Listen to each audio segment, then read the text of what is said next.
산 위에 내린 빗물이 낮은 땅으로 흘러 내리듯이 하나님의 은혜도 낮은 곳으로 흐릅니다. 하나님은 작은 마을 베들레헴의 어린 목동이었던 다윗을 존귀한 이스라엘의 왕으로 세우셨습니다. 다윗은 자신에게 임한 이 은혜가 너무나 크고 깊어 무비보셋에게 흘려 보냅니다. 오늘 본문은 사무엘하 9장 1절부터 13절이고요. 그 중에서 7절부터 13절까지 읽겠습니다.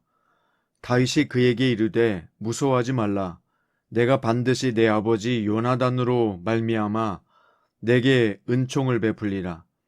내가 내 할아버지 사울의 모든 밭을 다 내게 도로 주겠고 또 너는 항상 내 상에서 떡을 먹을지니라 하니 그가 절하여 이르되 이 종이 무엇이기에 왕께서 죽은 개 같은 나를 돌아보시나이까 하니라.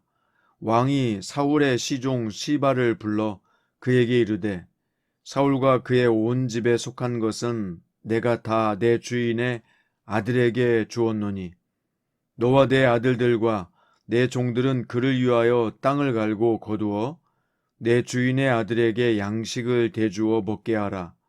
그러나 내 주인의 아들 무비보셋은 항상 내 상에서 떡을 먹으리라 하니라. 시바는 아들이 15명이요 종이 20명이라. 시바가 왕께 아뢰되 내 주 왕께서 모든 일을 종에게 명령하신 대로 종이 준행하겠나이다 하니라. 무비보셋은 왕자 중 하나처럼 왕의 상에서 먹으니라. 무비보셋에게 어린 아들 하나가 있으니 이름은 미가더라. 시바의 집에 사는 자마다 무비보셋의 종이 되니라. 무비보셋이 항상 왕의 상에서 먹음으로 예루살렘에 사니라. 그는 두 발을 다 절더라. 아멘. 오늘 말씀의 제목은 은혜가 흘러가는 삶을 살라입니다. 자, 오늘 본문에 보면 다윗은 요나단과의 언약을 기억하고 사울의 자손에게 은총을 베풀기 위해서 사울 집안에 남은 사람이 있는지 찾았습니다.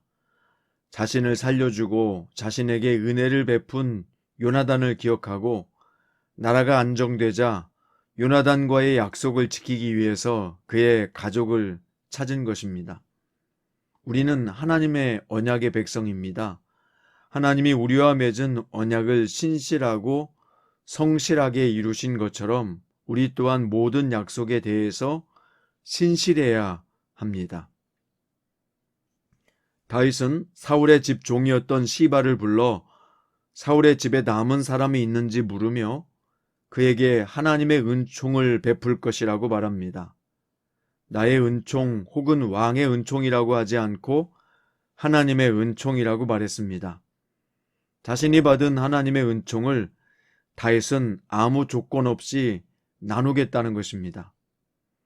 이처럼 하나님의 은혜를 받고 그 은혜에 감격한 사람은 반드시 그 은혜를 다른 사람에게 흘려보냅니다. 성도는 입으로만 은혜를 받는 자가 되지 말고 베푸는 삶으로 하나님의 은혜를 전할 수 있는 사람이 되어야겠습니다. 다윗은 요나단의 아들 무비보셋이 마길의 집에 있다는 사실을 알고 사람을 보내 데려오게 합니다. 무비보셋은 다윗 앞에 나오자마자 엎드려 절하고 자신을 당신의 종이라고 칭합니다. 다윗은 무비보셋의 마음에 큰 두려움이 있는 것을 알고 무서워하지 말라고 안심시킵니다. 그리고 진심으로 무비보셋을 따뜻하게 대해줍니다. 사울의 종이었던 시바조차 무비보셋을 다리 저는 자라고 낮춰 불렀는데 다윗은 그를 왕족처럼 대해준 것입니다. 성도의 태도에서 하나님의 인격과 성품이 비춰지게 되어 있습니다. 성도인 우리는 누구를 대하든지 하나님의 성품을 드러내는 사람이 되어야 합니다.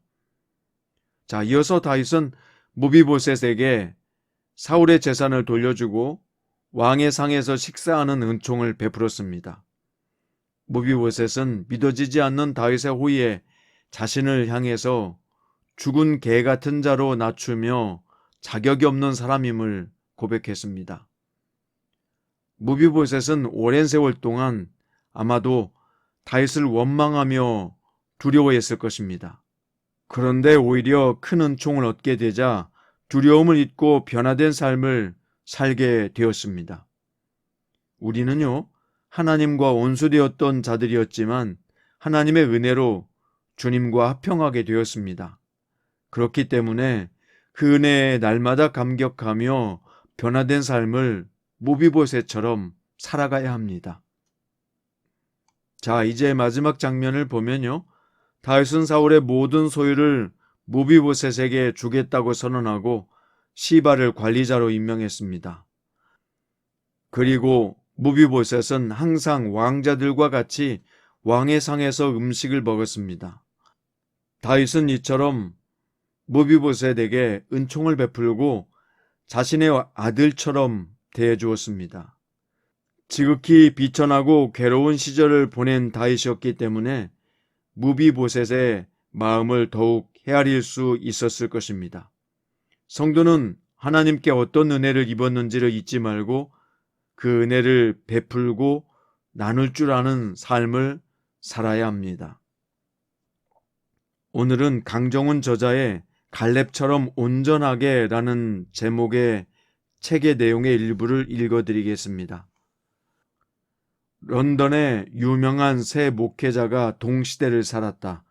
그리스도 교회의 프레드릭 마이어, 침례교회의 찰스 스펄전, 웨스터민스터 교회의 캠벨 몰간이다.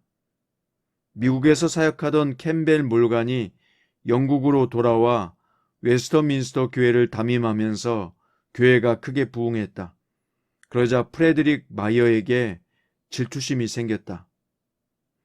캠벨 몰간이 미국에 있을 때는 그를 위해 기도하기 좋았는데 같은 도시에서 일하게 되니 기도하지 않게 되는 현상이 나타난 것이다. 시기와 질투를 없애주옵소서 하고 아무리 기도해도 시기심은 사라지지 않았다.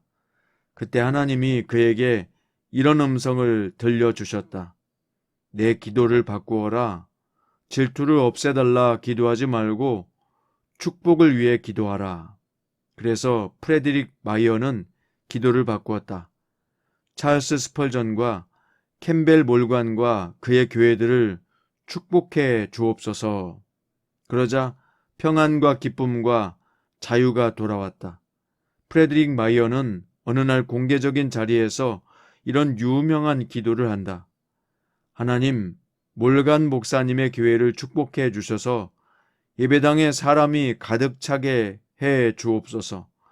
성도들이 더 이상 들어갈 자리가 없거든 우리 교회로 보내주시옵소서. 셋은 동시대를 살면서 아름답게 사역했으며 새 교회는 함께 성장했다. 이것이 갈렙이 2인자로 성공하면서 장년의 위기를 넘기게 된 비결이다. 12 정탐꾼 중에서 남은 2사람은 상대방을 경쟁자로 만들 것인가, 친구로 만들 것인가 하는 선택의 기로에 놓였다. 갈렙과 여호수아에게는 동종 선호의 요소가 많다. 그들에게는 하나님과 그분의 약속이라는 동일한 가치관이 있었다. 바로 그 2 요소로 평생 우정을 나눌 수 있었다. 교회 안에서조차 무리를 짓고 분열하는 시대에 진리에 근거한 우정만이 믿음을 빛나게 한다. 여러분, 그렇습니다. 갈렙과 여호수아가 서로 평생 우정을 나누면서 신실한 친구로 보냈고 다윗은 그 요나단과의 약속을 끝까지 지키며 무비보셋에게 은혜를 베푼 것처럼 우리도 하나님 안에서 아름다운 우정이 빛날 수 있기를 바랍니다. 오늘 여러분과 저가 하나님 안에서 믿음의 아름다운 관계를 맺어서 평생 하나님의 말씀에 은혜를 주고받는 그런 동역자로 존재했으면 좋겠습니다. 그리고 오늘 다윗이 하나님께 받은 은혜를 흘러가게 한 것처럼 우리도 하나님의 은혜를 흘러가게 할 수 있는 믿음의 동역자로 살았으면 좋겠습니다. 말씀의 결론입니다. 하나님의 은혜란 하나님이 우리에게 사랑을 베푸시기 위해 허리를 굽히신 것이다 라고 볼 수 있습니다. 지극히 높으신 하나님께서 한없는 사랑을 우리에게 베푸셨잖아요. 겸손하게 베푸셨잖아요. 그리고 그 받은 은혜를 우리가 알잖아요. 그러니까 우리 삶이 그 은혜의 모습을 닮아서 이웃에게, 오늘 만나는 나의 주변의 사람들에게 겸손하게 그 하나님의 사랑을 흘려보낼 수 있어야 합니다. 오늘 만나는 모든 사람들에게 그리스도 예수의 이름으로 친절하십시오. 환하고 밝게 웃으십시오. 축복해 주십시오. 남의 장점을 보거든 시기하지 말고 칭찬해 주십시오. 이것이 바로 하나님의 은혜가 흘러가는 삶을 사는 성도의 삶의 자세입니다. 이 성도의 삶의 자세가 오늘 여러분과 저에게 나타날 수 있기를 주님의 이름으로 축원드립니다. 기도드립니다. 사랑하는 주님, 다윗은 요나단과의 약속을 끝끝내 지켰습니다. 그것이 바로 하나님의 은혜를 받은 믿음의 사람의 태도라는 것을 다윗이 잘 알고 있었기 때문일 것입니다. 주님, 우리도 다윗처럼 하나님께 받은 은혜를 흘러보내게 할 수 있는 삶을 살게 하여 주옵소서. 또한 언약에 신실하신 하나님 안에서 우리가 서로 영적인 믿음의 관계로 만나 싸우니 이 관계가 요나단과 다윗의 관계처럼 아름답게 이어지게 하시고 주님께서 우리를 부르실 때까지 아름답게 존속되게 하여 주시옵소서. 오늘 또 우리 모두가 다 하나님의 은혜가 흘러가게 하는 축복의 삶을 살게 주시옵소서. 성령께서 인도하여 주시옵소서. 살아계신 예수님의 이름으로 간절히 기도드립니다.